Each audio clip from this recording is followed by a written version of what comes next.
अब आगे क्या करना है?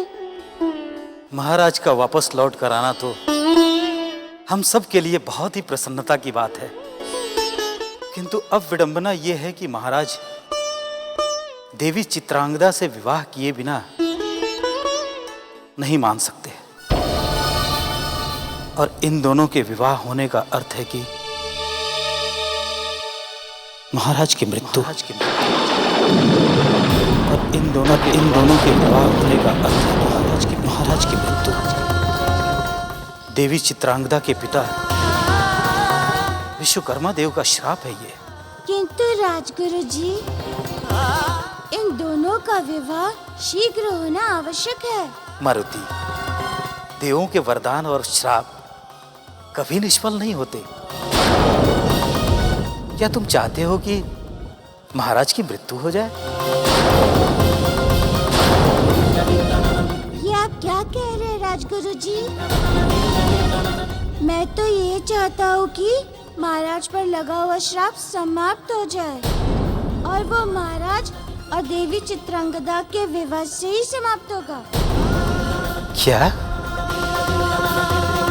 तुम सत्य कह रहे हो मारुति? हाँ राजगुरु जी, मेरी मानिए और इन दोनों का शीघ्र से शीघ्र विवाह कराने का प्रयास कीजिए।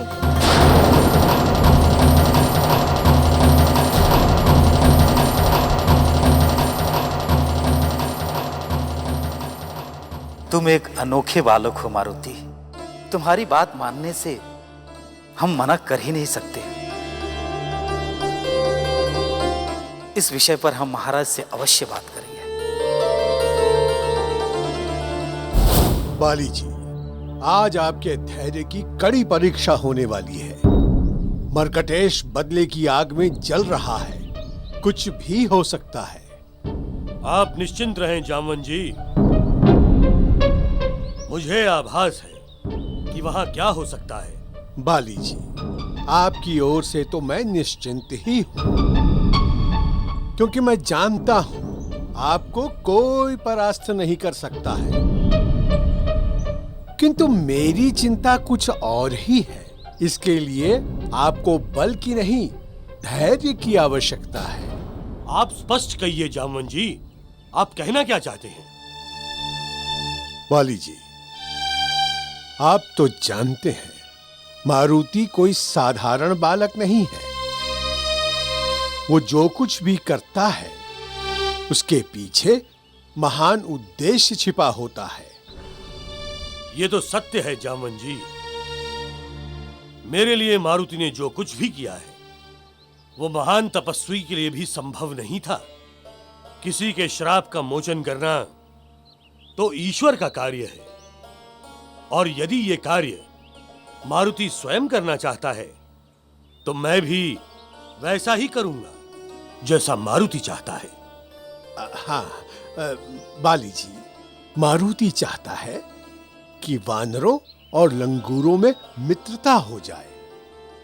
इसके लिए आपको बहुत समझदारी से काम लेना होगा। ठीक है जामवन जी, मुझसे जो कुछ भी बन पड़ेगा मैं करूंगा। ठीक है, चलिए। बस वहीं रुक जाओ।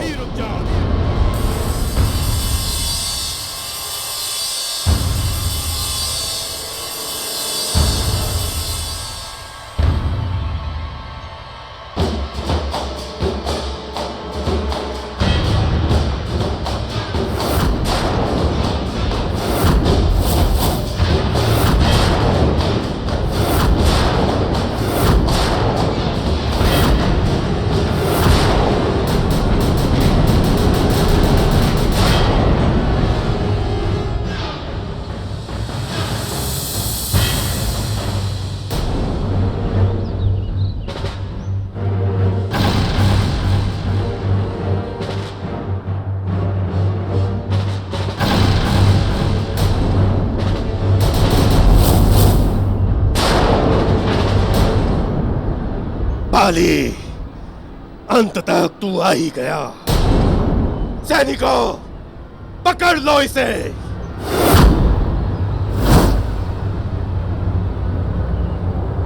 बाली, तेरे विश्वासघात के कारण मेरी प्यारी बहन इस संसार से चली गई, किंतु अब मैं तुझे भी उसके पास पहुंचा दूंगा।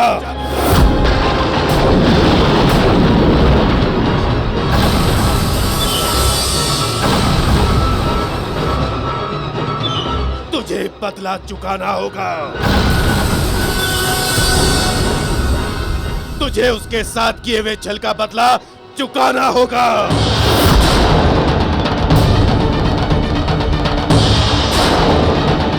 ले जाओ इसे और कारागार में डाल दो।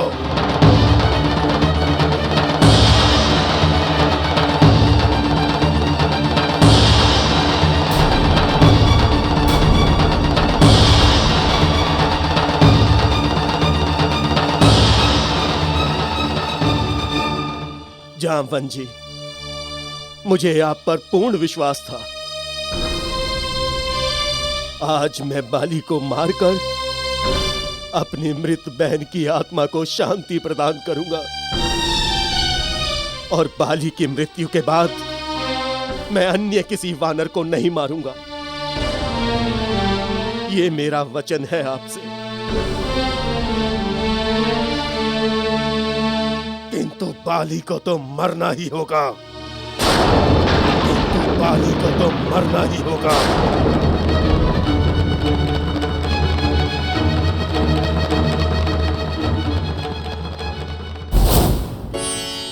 महाराज, आपको सकुशल देखकर हम बहुत प्रसन्न हैं। अब भले ही हमारा विवाह ना हो पाए, किंतु आपको देखकर ही हम अपना सारा जीवन सुख से बिता देंगे। चित्रांगदा, तुमने हमारे प्राणों को बचाने के लिए अपने जीवन को ही समाप्त करना चाहा। यह तुम्हारे प्रेम की पराकाष्ठा थी। किंतु महाराज, ये मेरी सबसे बड़ी भूल थी। मेरी एक भूल ने आपका जीवन तहस नहस कर दिया। यहाँ की सारी प्रजा मेरे ही कारण दुखी थी। ये सब मेरी ही वजह से हुआ है। चित्रांगदा, तुम इस तरह अपने आप को दोष मत दो। जो हो गया उसे भूल कर आने वाले समय के बारे में सोचो। हमारी परंपरा के अनुसार बिना विवाह किए हम एक साथ नहीं रह सकते, और तुमसे एक बार बिछड़ने का परिणाम भी तुम देख चुकी हो। किंतु महाराज, हम विवाह नहीं कर सकते।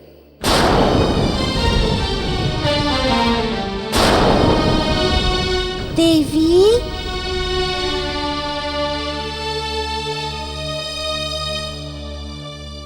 आपका विवाह महाराज से ही होगा।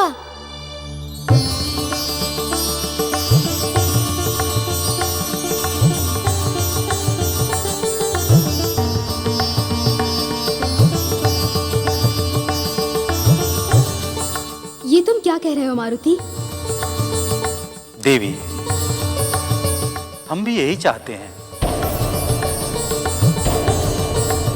महाराज, आप शीघ्र विवाह करके देवी चित्रांगदा को महारानी बना लीजिए। हमारी भी यही इच्छा है, किंतु आप देवी चित्रांगदा को मना लीजिए।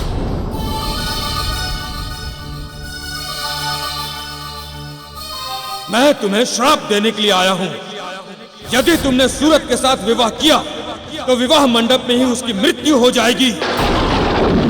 यह श्राप है एक दुखी पिता का, और इस श्राप से तुम्हारी मुक्ति कभी नहीं होगी चित्रांगदा, कभी नहीं। राजगुरु जी, हम ये कैसे मान लें? पिताजी का श्राप है कि हमारा विवाहित जीवन कभी भी सुखी नहीं रहेगा। विवाह होते ही महाराज का जीवन संकट में। देवी, आपको अभी अधूरा सच्ची ज्ञात है। पूर्ण सत्य ये है कि जिस प्रकार आपको अपने पिता की आज्ञा की अवहेलना करने के कारण शापित होना पड़ा है, उसी प्रकार आपके पिता को भी आप पर अत्याचार करने के कारण शापित होना पड़ा है।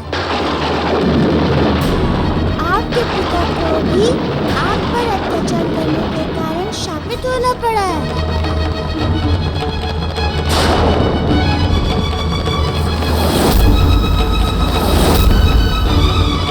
मारुति, ये तुम क्या कह रहे हो? यही पूर्ण सत्य है देवी। यदि आप विवाह नहीं करेंगी तो आपके पिता देव विश्वकर्मा का श्राप दूर नहीं होगा।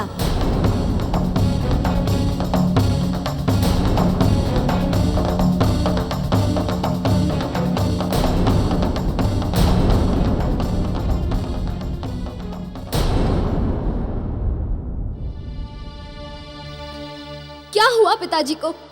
किसने दिया उन्हें श्राप? देवी, ऋषि ऋतिक ध्वज ने आपके पिता को वानर होने का श्राप दे दिया। आपने देवता होकर भी एक पशु की भांति व्यवहार किया है, इसलिए मैं आपको श्राप देता हूँ। इसलिए मैं आपको श्राप देता हूँ। तुम अभी इसी समय वानर हो जाओ। वानर हो जाओ। वानर हो जाओ।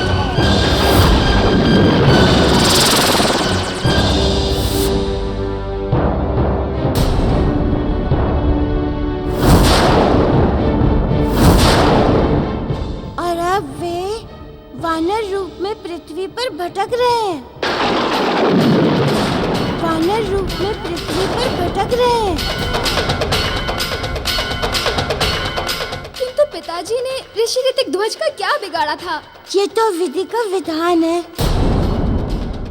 जो जैसा करता है वैसे ही उससे भोगना पड़ता है, फिर वो चाहे देव हो, दानव हो या मानव, सबको उसके कर्मों का फल मिलता है।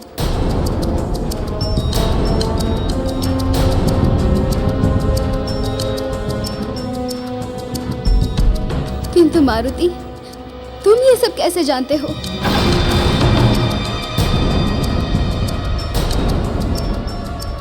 देवी, वो हमारे राज्य में कई लोगों को घायल कर चुके हैं।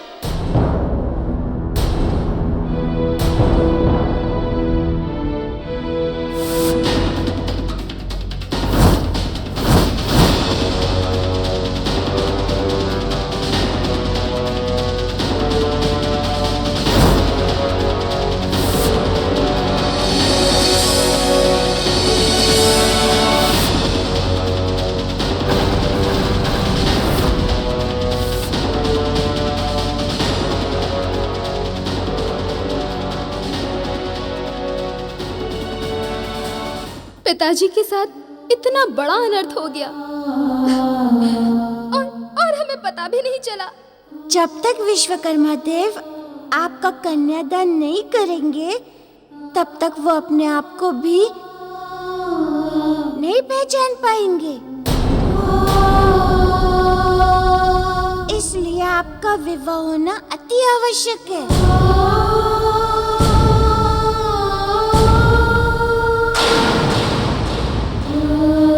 किंतु उनके श्राप का क्या होगा जो उन्होंने हमें दिया है? उन्होंने विवाह न करने के लिए श्राप दिया था,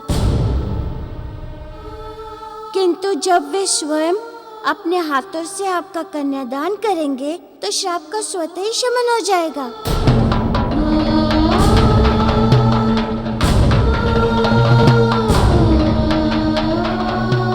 किंतु मारुति, इतना याद रखना, अगर पिताजी सही समय पर विवाह में नहीं आए तो महाराज का जीवन संकट में आ जाएगा। देवी, आप चिंता ना करें। आपका कन्यादान देव विश्वकर्मा के हाथों से ही होगा।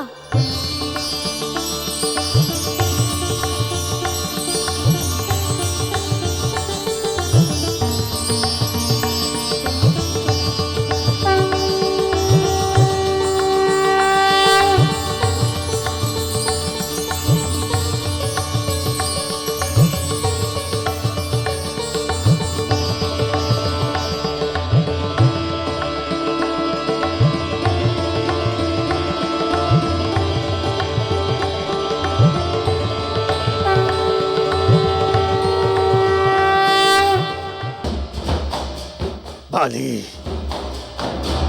तूने मेरी बहन के साथ प्रेम करके उसे धोखा दिया, मुझसे मित्रता करके छल किया मेरे साथ। आज मैं तुझे तेरे सभी पापों के दंड दूंगा।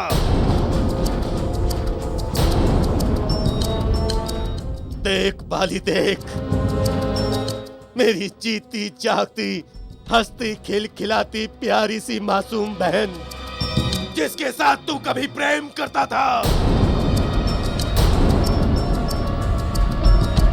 आज वो पत्थर की बेजान मूरत बनकर यहाँ खड़ी है। तेरे कारण बाली, तेरे कारण।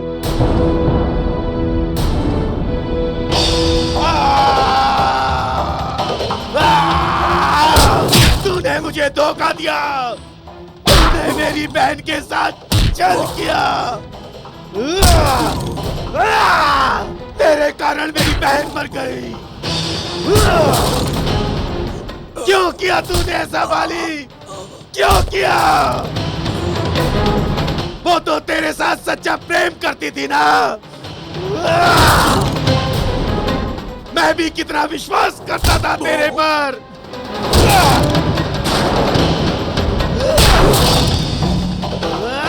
रुकिए महाराज।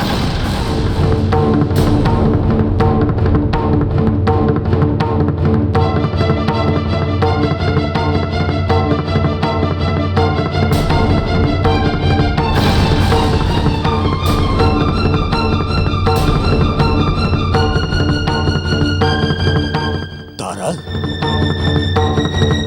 तुम यहाँ?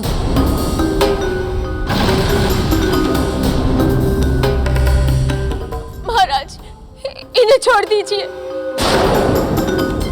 इनका इसमें कोई दोष नहीं है। आपकी अपराधी मैं हूँ। झूठ बोल रही हो तुम। अपने पति को बचाने के लिए झूठ बोल रही हो तुम।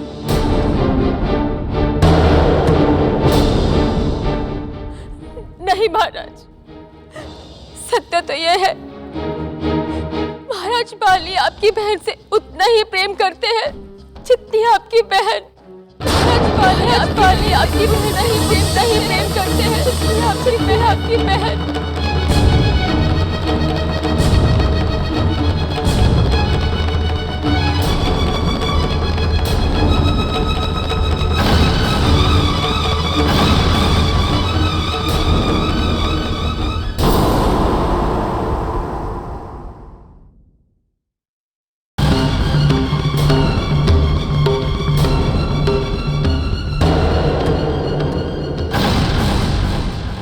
ये उस दिन आपकी बहन से विवाह करने जा ही रहे थे कि तभी इन्हें समाचार मिला कि इनके पिता अस्वस्थ हैं।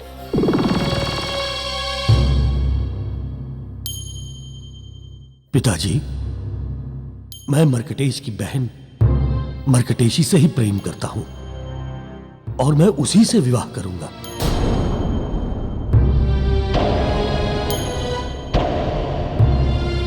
मैंने ये वचन दिया है मर्कटेश को।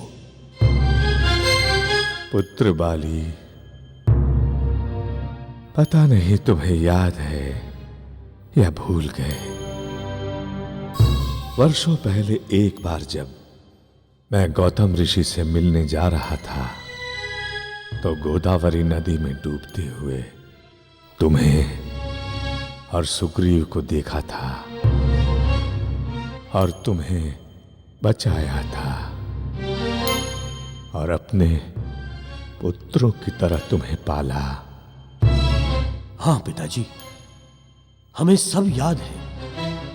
यदि आप उस समय हम दोनों को ना बचाते तो हम दोनों आज जीवित ना होते। बाली, तुम मेरे सगे पुत्र तो नहीं हो, लेकिन तुम्हारे लालन पालन के लिए मैंने और तुम्हारी माता जी ने यह निश्चय किया था कि तुम्हें पालने के लिए हम दूसरी संतान उत्पन्न नहीं करेंगे। तुम दोनों को ही अपना पुत्र मानेंगे। मैं जानता हूं पिताजी, मुझे आपसे और मां से सदैव पुत्र की भांति ही प्रेम और स्नेह मिला है। पुत्र, तुम ये भी जानते हो कि मैं अभी तक जीवित हूं तो राजवैद्य के उपचार और उसकी बेटी तारा की सेवा से। तुम्हारी मां तो हमें बीच में ही छोड़कर चली गई थी। इसके लिए तो पिताजी मैं सदैव राजवैद्य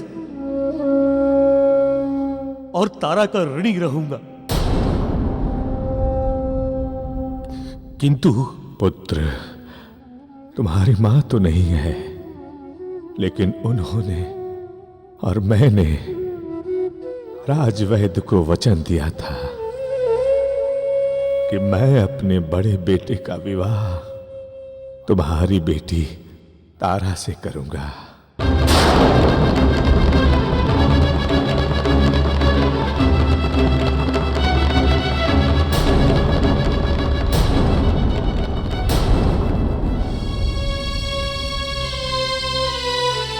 तब से तारा तुम्हें मन ही मन अपना पति मानने लगी है।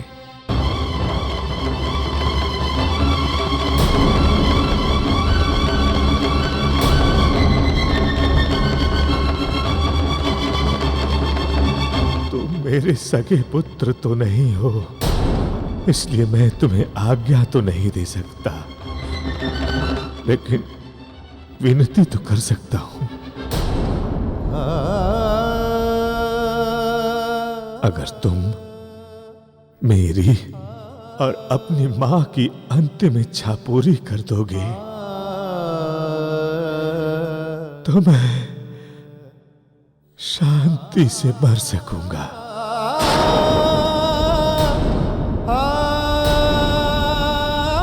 आगे तुम्हारी इच्छा।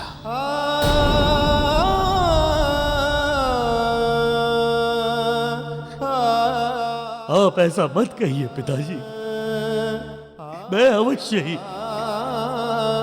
आपके वचन का पालन करूंगा।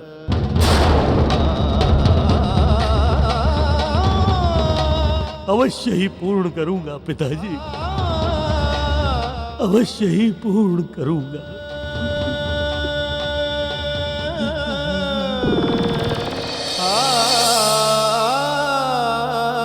उस दिन अपने पिता के वचन की रक्षा करने के लिए इन्होंने अपने प्रेम का त्याग कर दिया और हमारे साथ विवाह बंधन में बंध गए। यही सत्य है मर्कटेश जी। बाली भी आपकी बहन के लिए बहुत दुखी है। स्वयं को अपराधी मानते हुए वे आपके पास आए और बिना विरोध किए आपके बंदी बने और आपसे दंड पा रहे हैं। जबकि इस सत्य से तो आप भी भली भांति परिचित हैं कि बाली को इस संसार में कोई परास्त नहीं कर सकता है। यदि वे चुपचाप आपके दंड को सह रहे हैं तो उसी अपराध बोध के कारण, आपके मित्रता के कारण।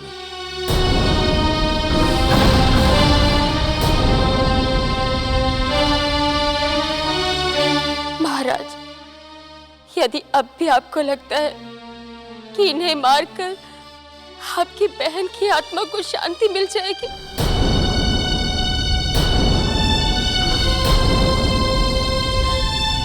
तो आप इन्हें मार सकते हैं, किंतु आपकी बहन की अपराधी मैं भी हूं। इसके लिए उसका दंड हमें भी देना होगा आपको।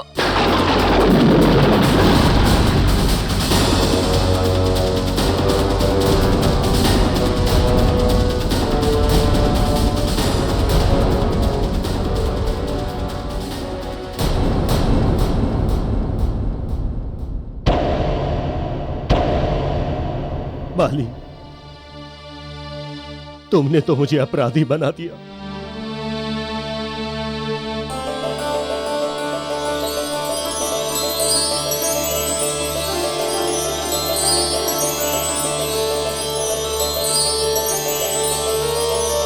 किंतु मित्र, तुम मुझे एक बार बता भी तो सकते थे।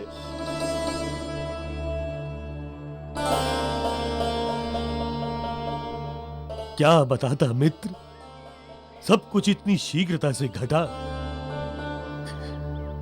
कि मुझे कुछ बताने का अवसर ही नहीं मिला। मेरे विवाह के पश्चात ही मेरे पिता की मृत्यु हो गई।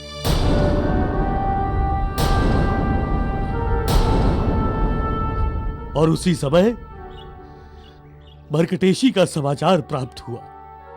ये दोनों दुख मेरे लिए असहनीय थे मित्र। मुझे कुछ समझ में नहीं आ रहा था कि मैं क्या करूं। समझ में नहीं आ रहा था मित्र। मुझे क्षमा कर दो मित्र।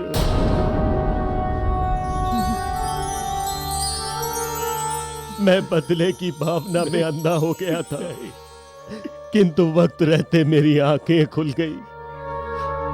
मुझे क्षमा कर दो मित्र, मुझे क्षमा कर दो।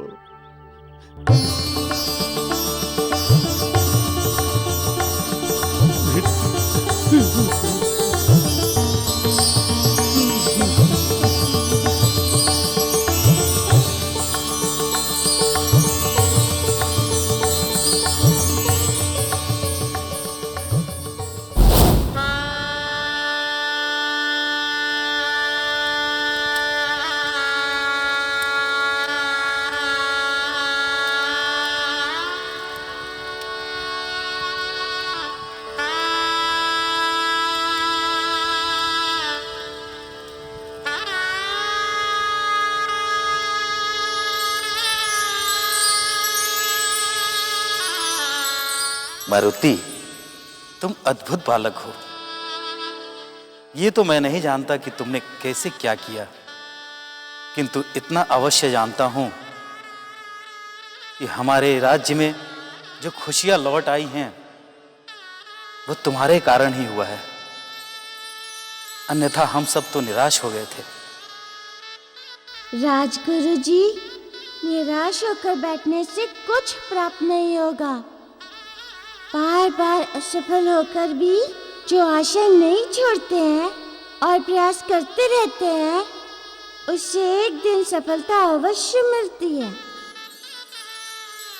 राजगुरु जी, विवाह की सभी तैयारियां पूर्ण हो चुकी हैं और फिर मुहूर्त की घड़ी निकट ही है। आप वरवधु को बुला लीजिए। ठीक है पंडित जी, हम उन्हें अभी लेकर आते हैं।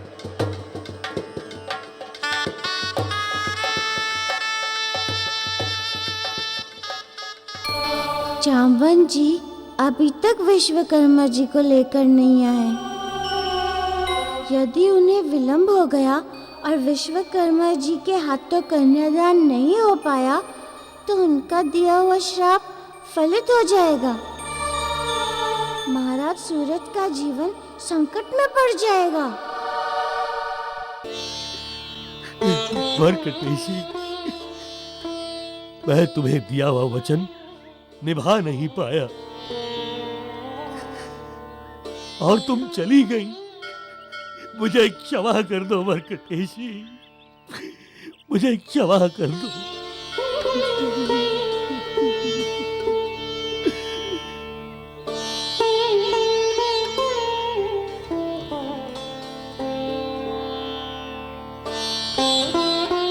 महाराज मर्कटेश जी, हम जानते हैं भाई और बहन का संबंध अटूट होता है।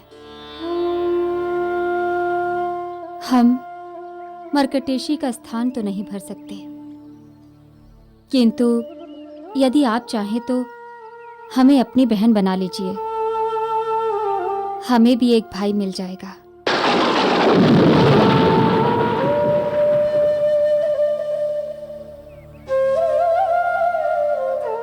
बहना, ये कहकर तुमने मेरा खाली जीवन फिर से भर दिया है। तुम्हारे रूप में आज मेरी प्यारी बहना मरकटेशी मुझे मिल गई है। मैं आज तुम्हें वचन देता हूं कि मैं आज के बाद सदैव तुम्हारे साथ भाई का वचन निभाऊंगा। लीजिए मरकटेश जी, अब बाली के संबंध से आप उसके संबंधी बन ही गए। आज से वानर हम लंगूरों के शत्रु नहीं, मित्र हो गए हैं। और वानरों और लंगूरों की यह मित्रता सदैव के लिए बनी रहेगी। ये तो बहुत ही अच्छा हुआ। अब वानरों, लंगूरों और वृक्षों में मित्रता सदैव बनी रहेगी। जामवंत जी, ये सब आप ही के कारण हुआ है और इसके लिए हम सदैव आपके आभारी रहेंगे। नहीं नहीं, ये जो कुछ भी हुआ है सब प्रभु की इच्छा से हुआ है।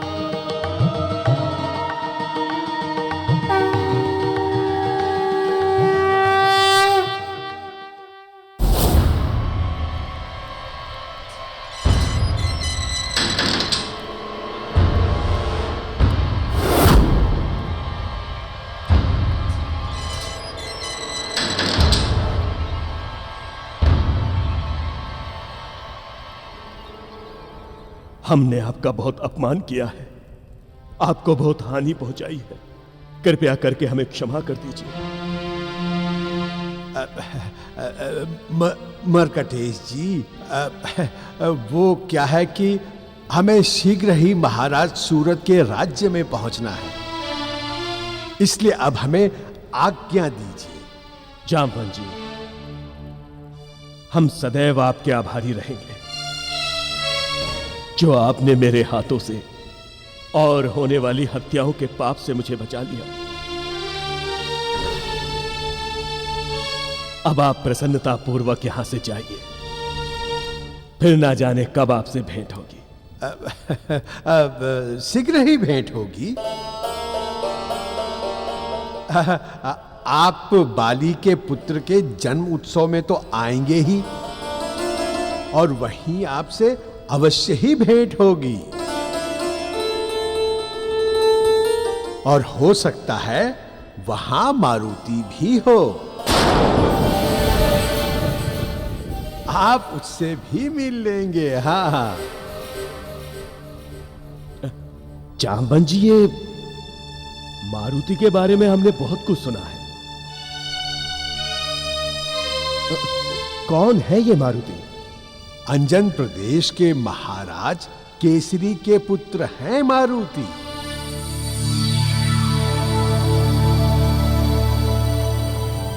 सुना है बड़ा अद्भुत बालक है ये मारुति। पक्षियों की भांति आकाश में विचरण कर सकता है। सत्य ही सुना है आपने। मारुति पर वायु के देवता पवन देव की विशेष कृपा है। अंजन प्रदेश के वासियों के कुल देवता हैं वो। उन्होंने ही मारुति को उड़ना सिखाया है।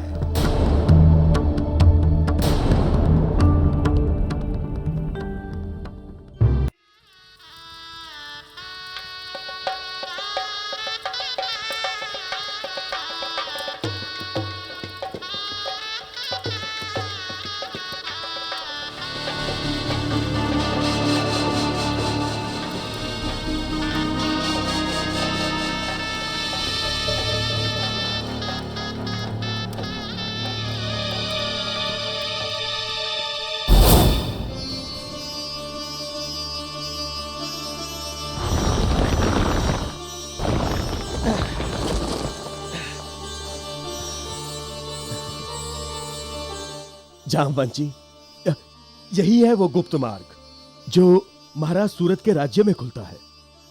इससे आप शीघ्र ही वहां पहुंच जाएंगे।